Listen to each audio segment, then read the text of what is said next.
Bienvenidos amigos holmesianos y sherlockianos a otra entrega de nuestro canal sobre Sherlock Holmes. Hoy vamos a seguir hablando de los primeros actores que encarnaron a Sherlock Holmes en el cine y la televisión, dedicando el capítulo al primer gran actor que se convirtió en icono del personaje. Y aunque también lo interpretó en una película, realmente lo que lo hizo pasar a la posteridad como el primer gran Sherlock Holmes no fue el cine, sino el teatro. Hoy vamos a hablar de William Gillette, el gran actor, guionista, director teatral, que se convirtió en el primer gran Sherlock Holmes del teatro. Entre sus obras se encuentran el guión de Servicio Secreto, que fue llevado al cine varias veces, pero ninguna tan popular como su adaptación en colaboración con el mismísimo Arthur Conan Doyle de Sherlock Holmes. Pero antes de hablar de ella, vamos a hablar de quién fue William Gillette.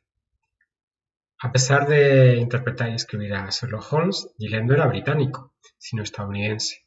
Nació en Nook Farm, en Hartford, en Connecticut, el 24 de julio de 1853, un lugar donde también residieron literatos intelectuales de la talla de Mark Twain. Su padre, Francis, fue un senador que luchó a favor de la educación pública, en contra de la esclavitud y a favor del voto de la mujer. Su madre, Elizabeth, descendía de Thomas Hooker, un clérigo puritano que ayudó a redactar la Constitución, la Ordenanza Fundamental de 1639, considerada por muchos la primera constitución de la historia. Tuvo 3 hermanos y 2 hermanas que corrieron distintas suertes. Varios murieron y otros abandonaron la casa, dejando a William Gillette como el único hijo en el hogar cuando tan solo tenía 10 años. Con 20 años empezó su carrera teatral. Probó suerte en Nueva Orleans y posteriormente, recomendado por el propio Mark Twain, actuó en el Globe Theatre de Boston en una obra de este en 1875, The Gilded Age, la Edad Dorada. Durante 6 años continuó actuando en diversas obras en Boston, siempre como aprendiz sin cobrar. Su padre, al que no le hacía mucha gracia que su hijo se dedicara al teatro, se resignó a mantenerlo sabiendo que sus 2 otros hijos varones habían muerto. Afortunadamente, en 1881, los hermanos Gustav y Daniel Frohman le dieron la oportunidad de comenzar a trabajar remuneradamente como guionista, actor y director teatral, todo a la vez. Su primera obra fue The Professor, se estrenó en el Madison Square Theatre de Manhattan, llegó a tener 151 representaciones y a partir de ahí empezaba ya una gran carrera que le llevaría hacia su gran éxito con Sherlock Holmes. Los críticos lo admiraban, según decían, su estilo era increíblemente lento y pausado, pero luego, con un simple y ligero gesto, era capaz de robar toda una escena. Como llegaron a decir, cuando menos se lo esperaba uno, se movía tan rápido que recordaba a la apertura y el cierre del obturador de una cámara fotográfica. También comentaban que su voz seca y casi monótona encajaba perfectamente con Sherlock Holmes. William Gillette se casó en 1882, pero su matrimonio tan solo duró 6 años, ya que su esposa falleció de peritonitis.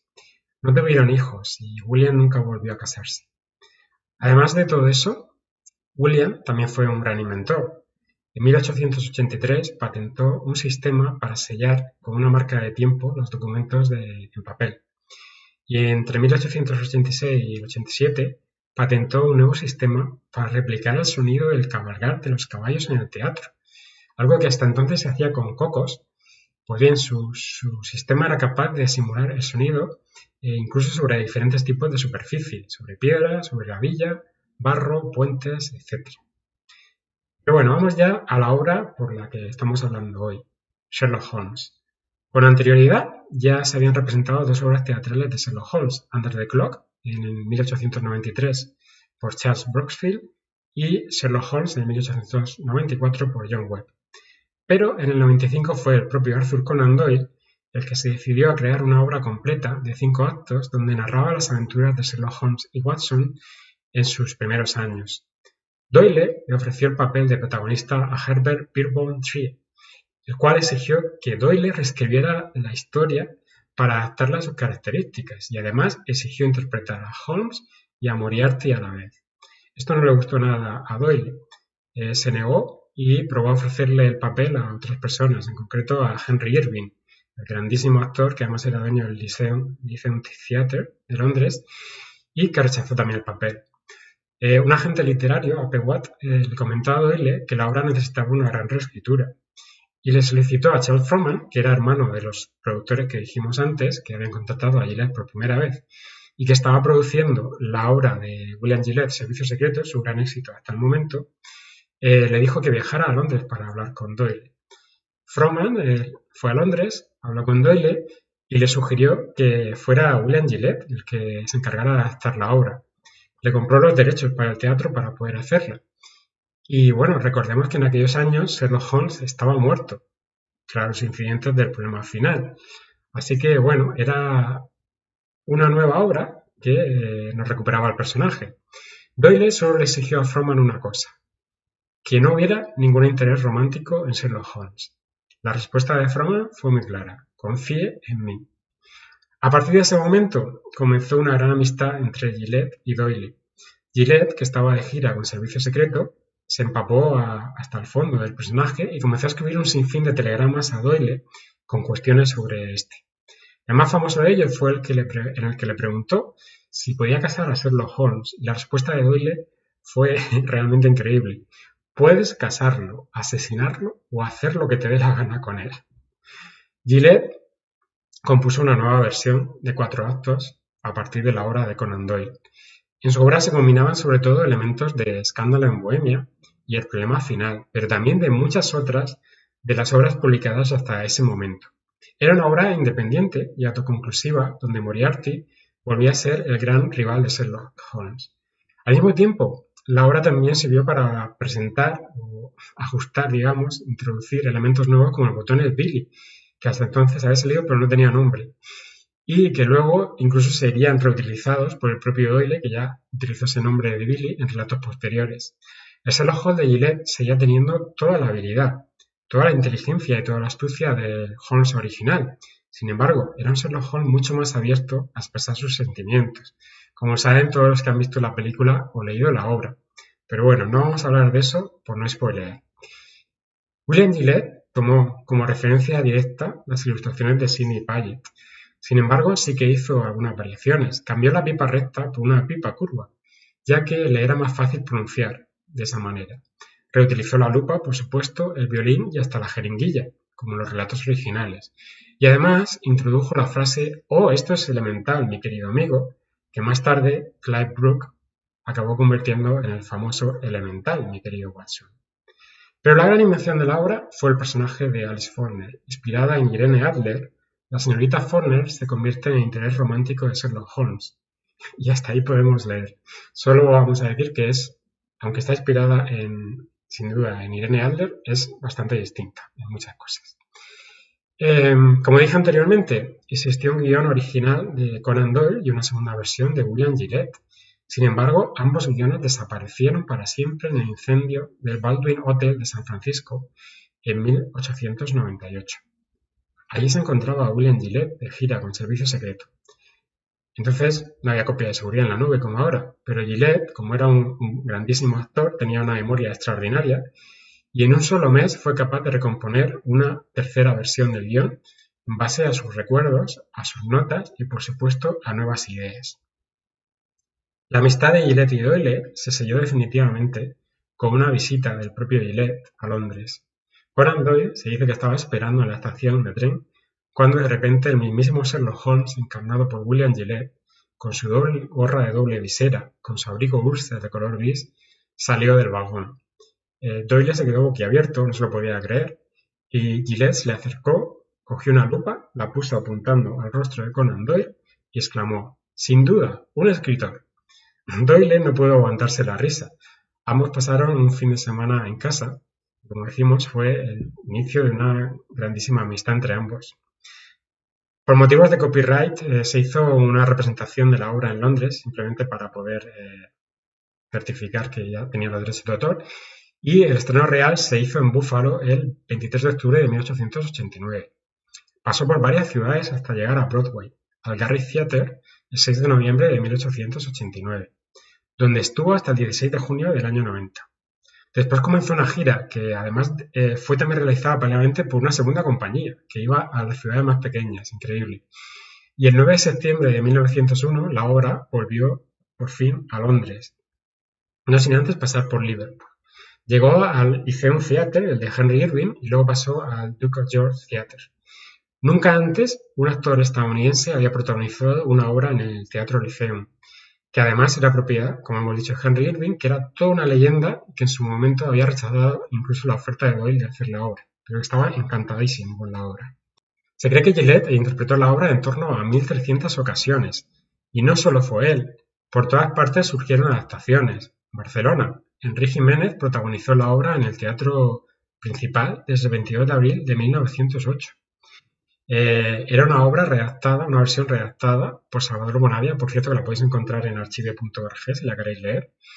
Y el mismo guionista, Bonavia, volvió a hacer en este caso una parodia de la obra un año después, con Josep Sampere como protagonista, también en el Teatro Principal, titulada El detective Sherlock Holmes.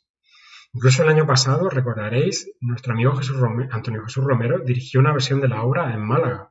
Y el propio Gillette realizó una autoparodia de Painful Predicament of Sherlock Holmes y posteriormente una película. Chaplin fue Billy el Botones en Londres. John Barrymore volvió a hacer una película, una adaptación de la obra de Gillette, también muda, unos años después. Y en 1981 pudimos ver a Frank Langella en una nueva y estupenda adaptación teatral grabada para la televisión. El propio Doyle comentó a Gillette sobre la obra. Considero que la producción es una gratificación personal. Mi única queja es que convertiste al pobre héroe de la anémica página impresa en un elemento muy débil en comparación con el poder de la propia personalidad que infundes en su representación escénica.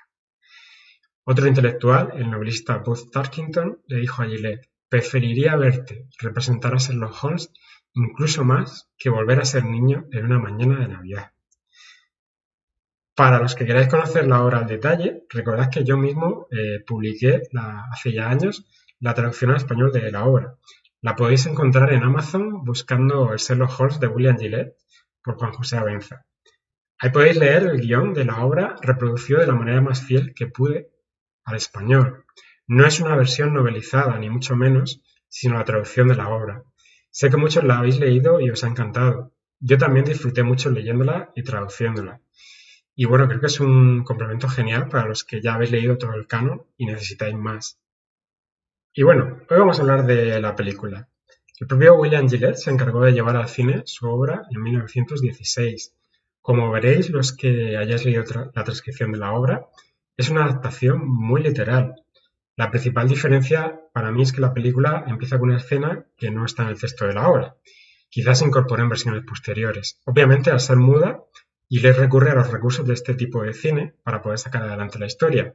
No podemos oír su voz, pero os animo a que busquéis por YouTube, ya que hay gente que ha mezclado fragmentos de la película con grabaciones de audio de Gillette, interpretando al personaje. Y la verdad, el resultado es muy bonito de ver. La película estaba perdida hasta hace muy poco. En 2014 se encontró una copia en la Cinématique Française de París. La película fue restaurada y se pudo estrenar en 2015 en el Festival de Cine Mudo de San Francisco. La calidad de imagen del resultado final es impresionante.